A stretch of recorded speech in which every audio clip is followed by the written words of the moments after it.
ഉൽപ്പത്തി പുസ്തകം അധ്യായം 32. യാക്കോബ് തൻ്റെ വഴിക്ക് പോയി. ദൈവത്തിൻ്റെ ദൂതന്മാർ അവൻ്റെ എതിരെ വന്നു. യാക്കോബ് അവരെ കണ്ടപ്പോൾ ഇത് ദൈവത്തിൻ്റെ സേന എന്ന് പറഞ്ഞ് ആ സ്ഥലത്തിന് മഹനയീം എന്ന് പേരിട്ടു. അനന്തരം യാക്കോബ് ഏദോം നാടായ സേരീൻ ദേശത്ത് തൻ്റെ സഹോദരനായ ഏശാവിൻ്റെ അടുക്കൽ തനിക്ക് മുമ്പായി ദൂതന്മാരെ അയച്ചു.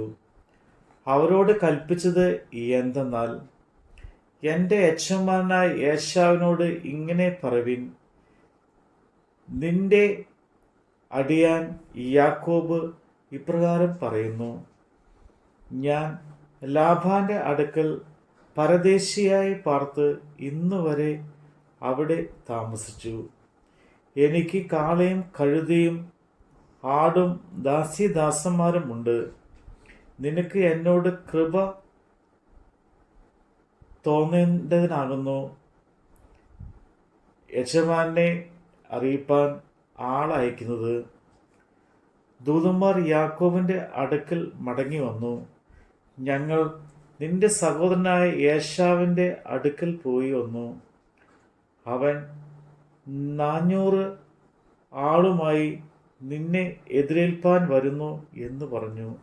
അപ്പോൾ യാക്കോബ് ഏറ്റവും ഭ്രമിച്ചു, ഭയപരവശനായി തന്നോടുകൂടെ ഉണ്ടായിരുന്ന ജനത്തെയും ആടുകളെയും കന്നുകാലികളെയും ഒട്ടകങ്ങളെയും 2 കൂട്ടമായി വിഭാഗിച്ചു. ഏശാവ് ഒരു കൂട്ടത്തിൻ്റെ നേരെ വന്ന് അതിനെ നശിപ്പിച്ചാൽ മറ്റേ കൂട്ടത്തിന് ഓടിപ്പോകാമല്ലോ എന്ന് പറഞ്ഞു. പിന്നെ യാക്കോബ് പ്രാർത്ഥിച്ചത്, എൻ്റെ പിതാവായ അബ്രഹാമിൻ്റെ ദൈവവും എൻ്റെ പിതാവായ ഇസ്ഹാക്കിൻ്റെ ദൈവവുമായുള്ളവേ, നിന്റെ ദേശത്തേക്കും നിന്റെ ചാർച്ചക്കാരുടെ അടുക്കിലേക്കും മടങ്ങിപ്പോകാം. ഞാൻ നിനക്ക് നന്മ ചെയ്യുമെന്ന് എന്നോട് അരുളി ചെയ്ത യഹോവേ, അടിയനോട് കാണിച്ചിരിക്കുന്ന സകല ദയയ്ക്കും സകല വിശ്വസ്തയ്ക്കും ഞാൻ അപ്രായമത്രേ.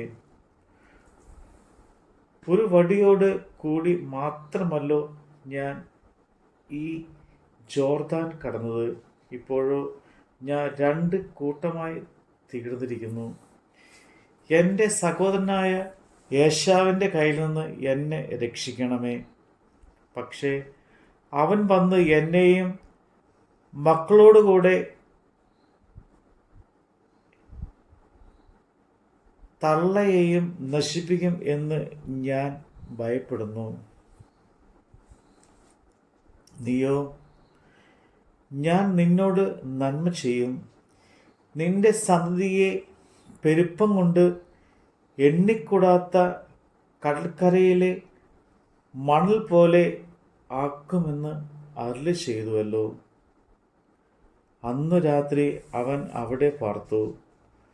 തൻ്റെ പക്കൽ ഉള്ളതിൽ തൻ്റെ സഹോദരനായ ഏശാവിന് സമ്മാനമായിട്ട് 200 കോലാടിനെയും 20 കോലാട്ട് കൊറ്റനെയും 200 ചെമ്മരിയാടിനെയും 20 ചെമ്മരിയാട്ട് കൊറ്റനെയും കറവുള്ള 30 ഒട്ടകത്തെയും അവയുടെ കുട്ടികളെയും 40 പശുവിനെയും 10 കാളയെയും 20 പെൺകഴുതയെയും 10 കഴുതക്കുട്ടിയെയും വേർതിരിച്ചു. തൻ്റെ ദാസന്മാരുടെ പക്കൽ ഓരോ കൂട്ടത്തെയും പ്രത്യേകമായി ഏൽപ്പിച്ചു. തൻ്റെ ദാസന്മാരോട്, നിങ്ങൾ എനിക്ക് മുമ്പായി കടന്നുപോയി അതത് കൂട്ടത്തിന് മധ്യേ ഇടയിലിടുവിൻ എന്ന് പറഞ്ഞു. ഒന്നാമത് പോകുന്നവനോട് അവൻ, എൻ്റെ സഹോദരനായ ഏശാവിനെ കണ്ട്, നീ ആരുടെ ആൾ, എവിടെ പോകുന്നു? നിന്റെ മുമ്പിൽ പോകുന്ന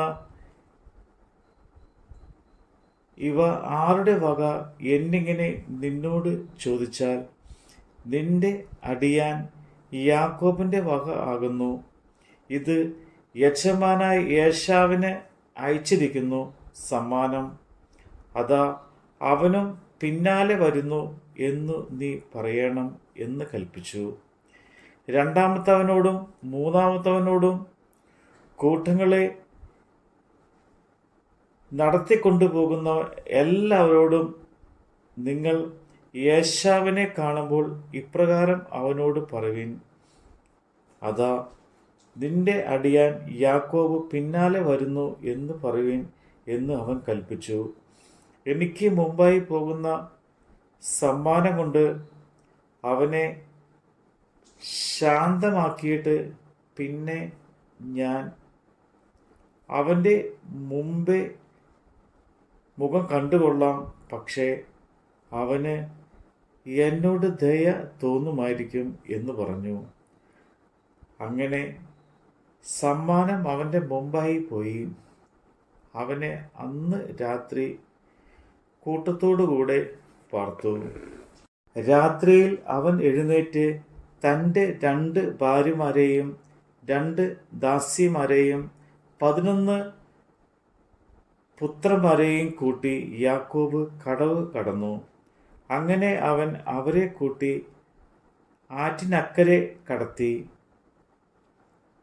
തനിക്കുള്ളതൊക്കെയും അക്കരെ കടത്തിയ ശേഷം യാക്കോബ് തനിയെ ശേഷിച്ചു.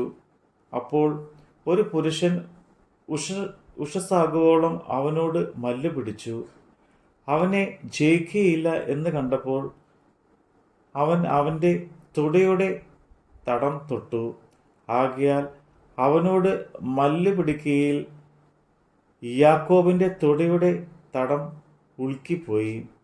എന്നെ വിടുക, ഉഷസ് ഉദിക്കുന്നുവല്ലോ എന്ന് അവൻ പറഞ്ഞതിന്, നീ എന്നെ അനുഗ്രഹിച്ചിട്ടല്ലാതെ ഞാൻ നിന്നെ വിടുകയില്ല എന്ന് അവൻ പറഞ്ഞു. നിന്റെ പേര് എന്ത് എന്ന് അവൻ അവനോട് ചോദിച്ചതിന് യാക്കോബ് എന്ന് അവൻ പറഞ്ഞു. നീ ദൈവത്തോടും മനുഷ്യരോടും മല്ല് പിടിച്ച് ജയിച്ചതുകൊണ്ട് നിന്റെ പേര് ഇനി യാക്കോബ് എന്നല്ല ഇസ്രയേൽ എന്ന് വിളിക്കപ്പെടും എന്ന് അവൻ പറഞ്ഞു.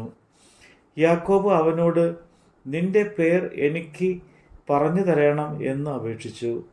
നീ എൻ്റെ പേര് ചോദിക്കുന്നത് എന്ത് എന്ന് അവൻ പറഞ്ഞു. അവിടെ വെച്ച് അവനെ അനുഗ്രഹിച്ചു. ഞാൻ ദൈവത്തെ മുഖാമുഖമായി കണ്ടിട്ടും എനിക്ക് ജീവഹാനി വന്നില്ല എന്ന് യാക്കോബ് പറഞ്ഞ് ആ സ്ഥലത്തിന് പെനിയേൽ എന്ന് പേരിട്ടു.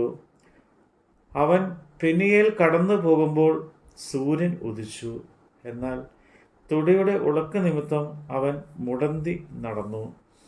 അവൻ യാക്കോബിൻ്റെ തുടയുടെ തടത്തിലെ ഞരമ്പ് തൊട്ടതുകൊണ്ട് ഇസ്രയേൽ മക്കൾ ഇന്ന് വരെ തുടയുടെ തടത്തിലെ ഞരമ്പ് തിന്നാറില്ല.